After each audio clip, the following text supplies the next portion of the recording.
Assalamualaikum warahmatullahi wabarakatuh. Sebelumnya, perkenalkan nama saya Andi Tanri Fauzia dengan NIM 21090350003. Saya dari Program Studi Manajemen Fakultas Ekonomi dan Bisnis Universitas Negeri Makassar. Video ini dibuat untuk memenuhi salah satu tugas mata kuliah manajemen keuangan saya. Pada kesempatan kali ini, saya akan membahas mengenai konsep dasar manajemen keuangan. Namun sebelum masuk kepada submateri, saya terlebih dahulu akan menjelaskan dua hal pokok dalam ilmu keuangan. Yang pertama ada penilaian dan yang kedua ada pengambilan keputusan. Kedua ini saling berkaitan karena keputusan keuangan itu tergantung pada penilaian. Semisal, keputusan untuk membeli aktiva diambil hanya jika nilai aktiva tersebut lebih tinggi dari biaya yang akan dikeluarkan. Kemudian ada 3 bidang utama dalam keuangan. Yang pertama yaitu keuangan perusahaan atau biasa disebut dengan corporate finance. Kemudian ada investasi atau investment, dan yang ketiga ada pasar keuangan dan lembaga perantara. Kemudian, adapun tujuan perusahaan. Jadi sejak awal didirikan, para pimpinan perusahaan memang sudah menetapkan maksud dan tujuan yang akan dicapai oleh perusahaan, baik yang bersifat jangka pendek maupun jangka panjang. Tujuan jangka panjang memiliki waktu pencapaian lebih dari 1 tahun, dan untuk mencapai tujuan tersebut perlu disusun tujuan jangka pendek terlebih dahulu yang jangka waktunya tidak lebih dari 1 tahun atau maksimal 1 tahun. Penyusunan tujuan disusun sesuai visi dan misi dari perusahaan tersebut. Dalam rangka mencapai tujuan, pimpinan perusahaan perlu menetapkan target yang harus dicapai dalam suatu periode, beserta dengan rencana anggaran yang harus mereka sediakan. Target disusun dalam bentuk rencana kegiatan yang harus dilakukan. Penyusunan rencana biasanya dibuat oleh masing-masing fungsi manajemen yang ada di dalam perusahaan. Ada beberapa hal yang ingin dicapai oleh perusahaan atau yang menjadi tujuan dari sebuah perusahaan tersebut. Yang pertama yaitu memaksimalkan nilai perusahaan. Yang kedua, memperoleh laba maksimal atau maksimalisasi laba. Yang ketiga, menciptakan kesejahteraan bagi stakeholder. Kemudian yang keempat, menciptakan citra dari perusahaan tersebut. Yang kelima, menjaga kelangsungan hidup perusahaan atau going concern.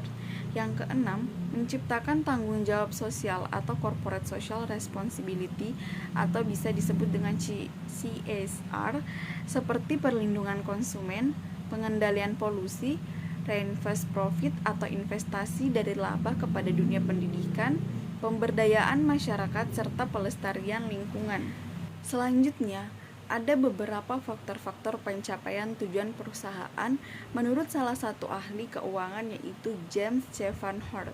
Yang pertama yaitu kompetensi antar perusahaan, kemudian pemilihan teknologi, perubahan harga, perubahan tingkat suku bunga, ketidakpastian situasi ekonomi lokal dan dunia, fluktuasi nilai tukar, dan perubahan hukum pajak.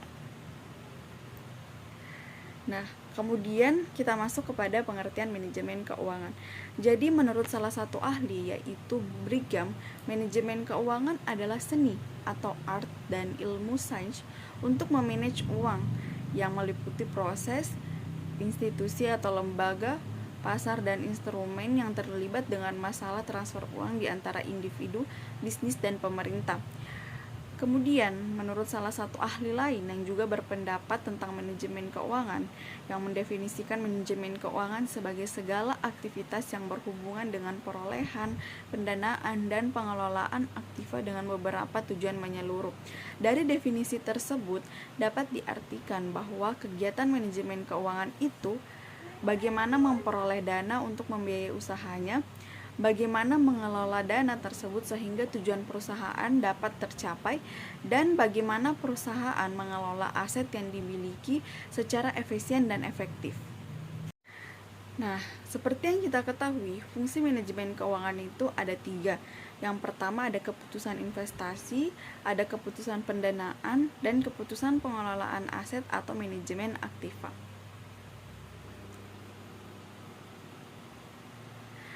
Kemudian kita masuk kepada ruang lingkup manajemen keuangan. Jadi financial service itu berhubungan dengan pembuatan desain dan konsultasi produk finansial baik individu, bisnis, dan pemerintah. Kemudian managerial finance itu kegiatan yang berhubungan dengan tugas-tugas manajer keuangan di perusahaan yang aktif dalam mengelola keuangan perusahaan seperti menyusun budget, peramalan keuangan, manajemen kas, administrasi kredit, mencari dana, dan melakukan investasi. Kemudian, setelah menjelaskan beberapa materi mengenai manajemen keuangan, pengertian manajemen keuangan, ataupun tujuan dari perusahaan, kali ini saya akan menjelaskan sedikit mengenai sejarah perkembangan manajemen keuangan.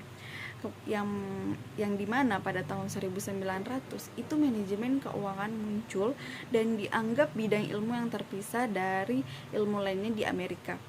Kemudian pada tahun 1040 sendiri manajemen keuangan itu mulai dipelajari oleh masyarakat luas atau mulai dipelajari oleh masyarakat di dunia. Sedangkan pada tahun 1950 muncul para ahli keuangan seperti Harry Markowitz, Littner, dan Trainer, Jordan, dan lain-lainnya. Jadi bisa dibilang pada tahun 1950 ini para ahli itu sudah mulai muncul dan mengembangkan atau menjelaskan beberapa teori yang ada yang kita ketahui bersama sekarang ini. Kemudian pada tahun 1966 perekonomian dunia pada saat itu dilanda inflasi sehingga pasar keuangan melakukan kebijakan yang sangat ketat. Kemudian pada tahun 1970 ilmu manajemen itu ilmu manajemen keuangan sudah mulai berkembang pesat. Setelah menjelaskan poin inti dari sejarah perkembangan manajemen keuangan, saya akan langsung masuk lagi kepada tujuan manajemen keuangan.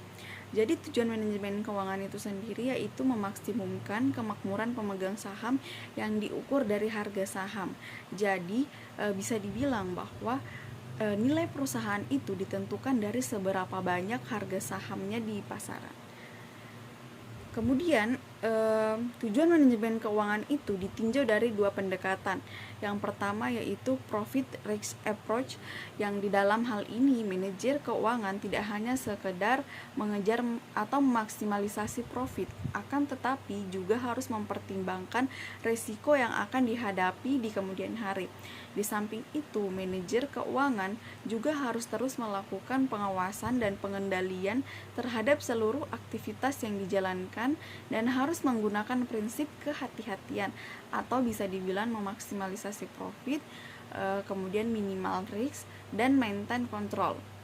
Kemudian pendekatan yang kedua yaitu liquidity dan profitability, yang dimana dalam hal ini ada kegiatan yang berhubungan dengan bagaimana seorang manajer keuangan itu mengelola likuiditas dan profitabilitas dari sebuah perusahaan.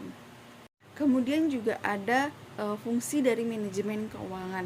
Menurut salah satu ahli yaitu Fred, yang mengatakan bahwa fungsi utama manajer keuangan adalah merencanakan, mencari, dan memanfaatkan dana untuk memaksimalkan nilai dari suatu perusahaan. Atau dengan kata lain, aktivitasnya itu berhubungan dengan keputusan tentang pilihan, sumber, dan alokasi dana. Jadi ada beberapa aktivitas dari manajer keuangan. Yang pertama yaitu meramalkan dan merencanakan keuangan. Kemudian keputusan permodalan, investasi, dan pertumbuhan. Juga manajer keuangan itu melakukan pengendalian. Kemudian dalam hubungan dengan pasar modal, dalam hal ini manajer keuangan harus mampu berhubungan dengan pasar modal sehingga pencairan modal dan dari pencairan modal dari sumber ini itu dapat terpenuhi. Kemudian dalam praktiknya, fungsi keuangan perusahaan itu dibagi dalam dua, yaitu bendahara dan administrasi dan accounting atau controller. Jadi keduanya ini itu sama-sama bertanggung jawab kepada direktur keuangan sebagai pimpinan tertinggi di departemen keuangan. Kemudian masuk kepada sumber dana perusahaan. Jadi ada dua sumber dana perusahaan, ada sumber eksternal dan ada juga sumber yang berasal dari sumber internal. Yang masuk dalam sumber eksternal yaitu ada hutang atau jangka panjang dan pendek, ada modal sendiri yaitu berupa saham. Kemudian dari sumber internal yaitu berasal dari laba ditahan dan depresiasi. Jadi faktor-faktor dalam menentukan sumber dana itu ada likuiditas, ada solvabilitas, ada rehabilitas atau profitabilitas, ada struktural finansial atau perimbangan antara total hutang dengan modal sendiri. Kemudian ada struktur modal, yaitu perimbangan antara total hutang jangka panjang dengan modal sendiri. Dan yang terakhir ada struktur kekayaan atau perimbangan antara aktiva lancar dengan aktiva tetap. Jadi itulah tadi beberapa penjelasan mengenai konsep dasar dari manajemen keuangan. Saya memohon maaf apabila dalam video ini terdapat beberapa kesalahan. Sekian, Assalamualaikum warahmatullahi wabarakatuh.